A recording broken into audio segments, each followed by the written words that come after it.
BJPയെ സംബന്ധിച്ചിട്ട് തെലങ്കാനയിൽ എത്രത്തോളം മുന്നേറ്റം നടത്താൻ സാധിക്കും എന്നുള്ളൊരു ചോദ്യചിഹ്നമായിട്ട് നിൽക്കുകയാണ്. BRSന്റെ ചന്ദ്രശേഖർ റാവുവിന്റെ മകൻ വീണ്ടും അധികാരം പിടിച്ചെടുത്ത് തിരിച്ചുവരാൻ വേണ്ടിയിട്ടുള്ള ഒരുക്കത്തിലാണ്. പണ്ടുണ്ടായിരുന്ന അഴിമതിയേക്കാൾ വലിയ അഴിമതി കാണിക്കുന്ന ഒരു രീതിയിലേക്ക് കോൺഗ്രസ് ഗവൺമെന്റും നേതാക്കന്മാരും ഒക്കെ പോയി കഴിഞ്ഞാൽ ഉണ്ടാകാൻ പോകുന്ന അവസ്ഥ വളരെ ഗുരുതരമായിരിക്കും. അപ്പൊ ഈ അഴിമതിയുടെ കാര്യത്തിലും ആരാണ് ഇദ്ദേഹത്തിന് ഉപദേശം നൽകിയിരിക്കുന്നതിനെ കുറിച്ചൊക്കെ കൃത്യമായിട്ടൊരു പരിശോധന ആവശ്യമാണ്. തെലങ്കാനയിൽ ഒരു വൻ പരാജയമായിരിക്കും കോൺഗ്രസിനെ കാത്തിരിക്കുന്നത്. നമസ്കാരം. ഈ തെലങ്കാനയിലെ BRS ഗവൺമെന്റിന് ശേഷം രേവന്ത് റെഡ്ഡി അധികാരത്തിലെത്തുമ്പോൾ ഒരുപാട് പ്രതീക്ഷയോടെയാണ് അവിടുത്തെ ആളുകൾ അല്ലെങ്കിൽ രാഷ്ട്രീയ നിരീക്ഷകരെല്ലാം നോക്കിക്കണ്ടത്.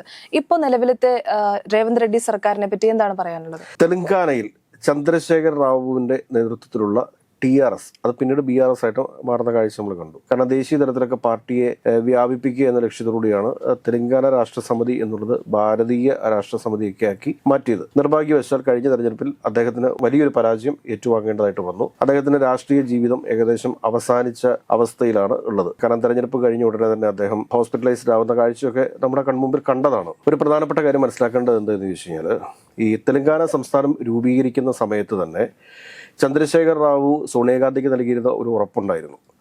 ആ ഉറപ്പ് എന്താണെന്ന് വെച്ച് കഴിഞ്ഞാൽ എന്നും കോൺഗ്രസിന്റെ ഒരു സഖ്യകക്ഷിയായിട്ട് തങ്ങൾ കൂടെ ഉണ്ടാകും എന്നുള്ള ഒരു ഉറപ്പ്. ആ ഉറപ്പിന്റെ അടിസ്ഥാനത്തിലാണ് ആന്ധ്രാപ്രദേശിനെ വെട്ടിമുറിച്ച് തെലങ്കാന എന്നൊരു സംസ്ഥാനം തന്നെ രൂപീകരിക്കാനായിട്ടുള്ള ഒരു കാരണം. പക്ഷെ പിന്നീട് സംഭവിച്ചത് എല്ലാവർക്കും അറിയാവുന്നതാണ്. ആദ്യം ചന്ദ്രശേഖർ റാവു കാലുവാരിയത് സോണിയാഗാന്ധിയെയും UPA ഗവൺമെന്റിനെയാണ്. അത് കഴിഞ്ഞതിന് ശേഷം ഈ തെലങ്കാന സംസ്ഥാനത്ത് 2 ഘട്ടങ്ങളിലായിട്ട് നടന്നിട്ടുള്ള അഴിമതി എന്ന് പറയുന്നത് നമുക്ക് ചിന്തിക്കുന്നതിനൊക്കെ അപ്പുറത്താണ്. ഈ ചന്ദ്രശേഖർ റാവുവിന്റെ മകളായിട്ടുള്ള കവിത ഇപ്പോഴും ജയിലിലാണെന്ന് എനിക്ക് തോന്നുന്നു. ഡൽഹി മദ്യ അഴിമതി കേസുമായി ബന്ധപ്പെട്ട് അവരെ ED അറസ്റ്റ് ചെയ്യുന്ന കാഴ്ചയൊക്കെ നമ്മൾ കണ്ടതാണ്. അത് അത്ര ഭീകരമായിരുന്നു തെലങ്കാനയിലെ അഴിമതി എന്ന് പറയുന്നത്. ഈ അഴിമതി കണ്ട് ജനങ്ങളോട് പൊറുതിമുട്ടി എന്നുള്ളതാണ് സത്യം. പൊറുതിമുട്ടി കഴിഞ്ഞപ്പോഴത്തേക്ക് അവർക്ക് മുമ്പിൽ അവതരിച്ച ഒരു രക്ഷകനായിരുന്നു ശരിക്കും പറഞ്ഞു കഴിഞ്ഞാൽ ഈ രേവന്ത് റെഡ്ഡി. അദ്ദേഹം ആദ്യം തെലങ്കാന PCCയുടെ പ്രസിഡന്റായിട്ട് എത്തുന്നു. അവിടെ ഒരുപാട് പദയാത്രകൾ, അതായത് ഡോക്ടർ രാജശേഖർ റെഡ്ഡി ചെയ്തതുപോലെ തന്നെ ഒരുപാട് പദയാത്രകൾ നടത്തുക, ജനസമ്പർക്ക പരിപാടികൾ നടത്തുക, അവിടെയുള്ള ആളുകളെ കൂടുതലായിട്ട് കോൺഗ്രസിലേക്ക് അടുപ്പിക്കുന്നതിലൊക്കെ അദ്ദേഹം വളരെ വിജയം കണ്ടു എന്നാണ് നമ്മൾ മനസ്സിലാക്കാനായിട്ട്.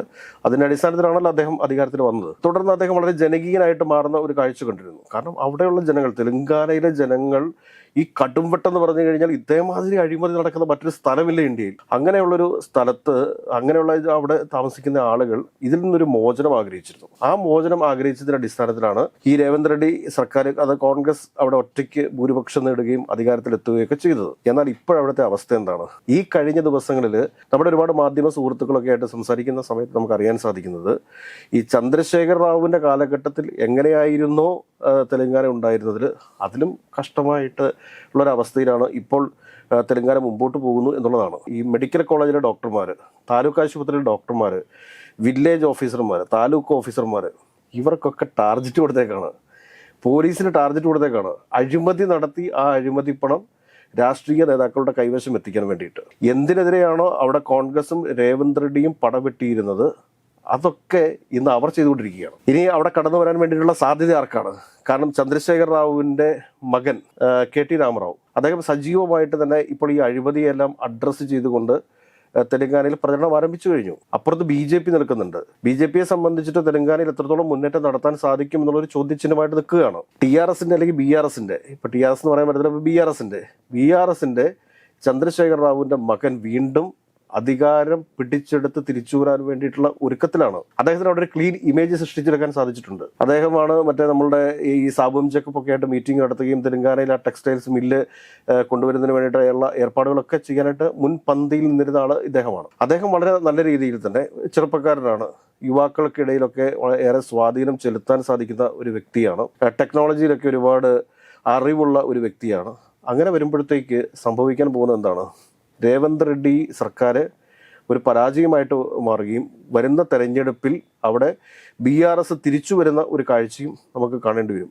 ഇന്ത്യയിൽ ഒരു സംസ്ഥാനത്തും ഇതുപോലെ ഉണ്ടാവും പല പല വകുപ്പുകളോടൊക്കെ ഏതെങ്കിലുമൊക്കെ ജില്ലാ സമ്മേളനങ്ങളും സംസ്ഥാന സമ്മേളനങ്ങളും നിയോജക മണ്ഡല സമ്മേളനങ്ങളും ഒക്കെ നടക്കുന്ന സമയത്ത് എന്തെങ്കിലുമൊക്കെ പിരിച്ചു തരാൻ വേണ്ടിയിട്ട് കേരളത്തിലുള്ള രാഷ്ട്രീയക്കാരും മോട്ടോർ വെഹിക്കിൾമാരെയും അതോടൊപ്പം തന്നെ എന്താ പറയുക വില്ലേജ് ഓഫീസർമാരെയൊക്കെ ഉപയോഗിക്കാറുണ്ട്. അത് പണ്ടായിരുന്നു. തെലങ്കാന പോലെയുള്ള ഒരു സംസ്ഥാനത്ത് ഇങ്ങനെ നിൽക്കുന്നത്. അത് കൂടാതെ അവിടെ നടക്കുന്ന മറ്റ് അഴിമതികളുണ്ട്.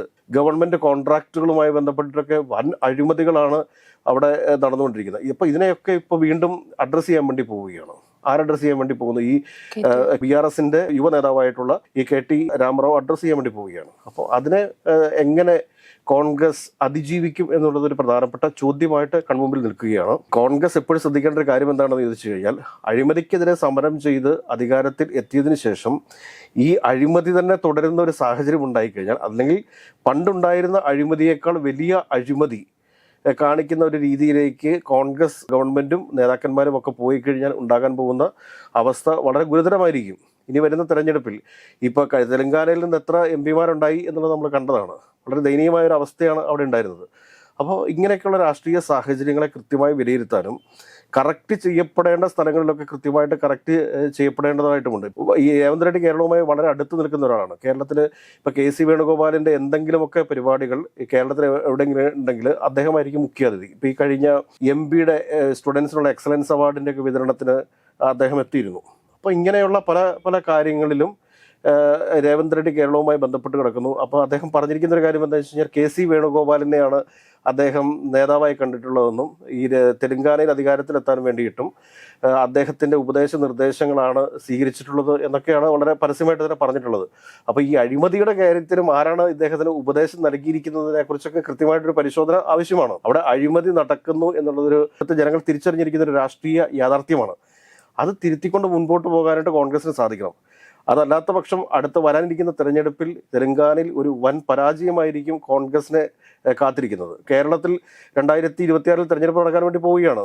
കേരളത്തിന്റെ അവസ്ഥ എന്തായിരിക്കുമെന്ന് നമുക്കിപ്പോൾ ഒന്നും പ്രവചിക്കാൻ സാധിക്കത്തില്ല. ഒരു 50-50 ചാൻസ് ആണ്. കയ്യാലപ്പുറത്തിരിക്കുന്ന തേങ്ങയാണ്. ചിലപ്പോൾ അപ്പുറത്തേക്കും വീഴാം, ഇപ്പുറത്തേക്കും വീഴാം. അപ്പോൾ അങ്ങനെയുള്ള സാഹചര്യത്തിൽ തെലങ്കാന കോൺഗ്രസിനെ സംബന്ധിച്ച് ദേശീയ രാഷ്ട്രീയത്തിൽ ഏറെ പ്രാധാന്യമുള്ളൊരു സംസ്ഥാനമാണ്. അതിൻ്റെതായിട്ടുള്ള രീതിയിൽ കണ്ടുകൊണ്ട് അവിടുത്തെ അഴിമതി ഉണ്ടെങ്കിൽ ആ അഴിമതിയെക്കുറിച്ച്, ആ അഴിമതി അവസാനിപ്പിക്കാൻ വേണ്ടിയിട്ടുള്ള കാര്യങ്ങൾക്ക് കൃത്യമായ നിർദ്ദേശം നൽകാനായിട്ട് കോൺഗ്രസ് ലീഡർഷിപ്പിന് സാധിക്കണം. അതല്ല എങ്കിൽ ഇനി വരുന്ന തെരഞ്ഞെടുപ്പിൽ കോൺഗ്രസ് തെലങ്കാനയിൽ നിന്ന് അപ്രത്യക്ഷമാകും എന്നുള്ളൊരു രാഷ്ട്രീയ യാഥാർത്ഥ്യമാണ്. BJPയെ സംബന്ധിച്ചിട്ട് എന്താണ്? തെലങ്കാനയിൽ നിന്നോടെ കോൺഗ്രസിനെ ഓരോ സംസ്ഥാനങ്ങളിൽ, തെലങ്കാനയിൽ നിന്ന് മാത്രമല്ല ഓരോ സംസ്ഥാനങ്ങളിൽ നിന്നും കോൺഗ്രസിനെ എങ്ങനെയും സൈഡ് ലൈൻ ചെയ്തു പോവുക എന്ന ഒരു വലിയ ലക്ഷ്യത്തോടു കൂടിയാണ് ഇവർ പ്രവർത്തിക്കുന്നത്, BJP പ്രവർത്തിക്കുന്നത്. അപ്പോൾ അങ്ങനെയൊക്കെയുള്ള സാഹചര്യത്തിൽ സൂക്ഷിച്ചും കണ്ടും തെലങ്കാനയിലെ സർക്കാർ മുൻപോട്ട് പോകാത്ത പക്ഷം വൻ തിരിച്ചടിയായിരിക്കും വരുന്ന തെരഞ്ഞെടുപ്പിൽ ഉണ്ടാകുന്നത്. രേവന്ത് റെഡ്ഡി ചെറുപ്പക്കാരനാണ്. അദ്ദേഹത്തിന് പേഴ്സണലായിട്ടുള്ള ഒരു ഫേസ് വാല്യൂ ഉണ്ട് തെലങ്കാനയിൽ. പക്ഷേ എങ്കിലും ആ ഫേസ് വാല്യൂവിനൊക്കെ ഒരു പരിധിയുണ്ട്. ഉച്ച കഴിയുമ്പോഴത്തേക്ക് എന്താണെന്ന് വെച്ചാൽ ആളുകൾ നേരിട്ട് അവർക്കൊരു ഡോക്ടറെ കാണാൻ ചെല്ലുമ്പോൾ അവരോട് കൈക്കൂലി ആവശ്യപ്പെടുന്ന ഒരു സാഹചര്യം ഉണ്ടാവുകയാണെന്ന് വിചാരിക്കുക. അവർ ഒരു വില്ലേജ് ഓഫീസിൽ ചെല്ലുമ്പോൾ പൈസ ആവശ്യപ്പെടുന്ന, ഒരു കൈക്കൂലി ആവശ്യപ്പെടുന്ന ഒരു അനുഭവം ഉണ്ടായിക്കഴിഞ്ഞാൽ, അല്ലെങ്കിൽ MP അടുത്ത് മോട്ടോർ ഡിപ്പാർട്ട്മെന്റിൽ ഒരു ലൈസൻസിന്റെ കാര്യത്തിന് വേണ്ടി ചെല്ലുമ്പോഴത്തേക്ക് അവിടെ നിന്ന് കൈക്കൂലി ആവശ്യപ്പെടുന്ന ഒരു സാഹചര്യം ഉണ്ടായിക്കഴിഞ്ഞാൽ, റേഷൻ കടയിൽ ചെല്ലുമ്പോൾ അവിടെ കൈക്കൂലി ആവശ്യപ്പെടുന്ന സാഹചര്യം ഉണ്ടായിക്കഴിഞ്ഞാൽ ജനങ്ങൾ പ്രതികരിച്ചു തുടങ്ങത്തില്ലേ? അവരുടെ നിത്യജീവിതത്തിൽ അവർക്ക് അഴിമതിപ്പണം നൽകേണ്ട ഗതികേട് ഉണ്ടായിക്കഴിഞ്ഞാൽ ഉറപ്പായിട്ടും അവർ ആ സർക്കാരിനെതിരെ ചിന്തിച്ചു തുടങ്ങത്തില്ലേ? അതൊരു സ്വാഭാവികമായിട്ടുള്ളൊരു പ്രക്രിയ മാത്രമാണ്. അതുകൊണ്ട് തന്നെ കോൺഗ്രസ് നേതൃത്വം അടിയന്തരമായ ഒരു ശ്രദ്ധ ചെലുത്തേണ്ട ഒരു സ്ഥലമാണ് തെലങ്കാന. തെലങ്കാനയിൽ ചന്ദ്രശേഖർ റാവു നടത്തിക്കൊണ്ടിരുന്ന അഴിമതിയേക്കാൾ വലിയ കടുംവെട്ടാണ് ഇപ്പോൾ തെലങ്കാനയിൽ നടന്നുകൊണ്ടിരിക്കുന്നത്. കോൺഗ്രസ് സൂക്ഷിക്കാത്ത പക്ഷം അടുത്ത തെരഞ്ഞെടുപ്പിൽ കോൺഗ്രസിന് തെലങ്കാനയിൽ അധികാരം നഷ്ടപ്പെടുന്ന സാഹചര്യം ഉണ്ടാവും.